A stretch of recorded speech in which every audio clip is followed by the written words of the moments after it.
Sang Daukaka Ikon Allah daya duasu, ya zaman yang tekuna ya aduk samai. Sang yabi ikon daya sarana tahimulki, ya sawata naskei,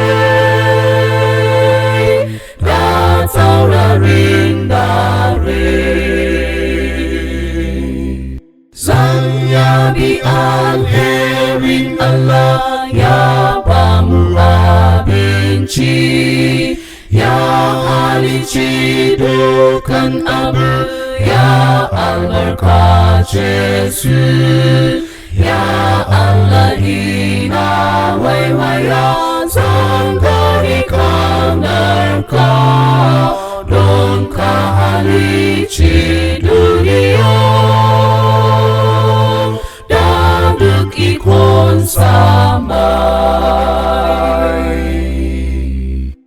Dukan halitun dunia sunshine ikon ka, kaine kasanya hadari daduk gizai, kana lurada halitu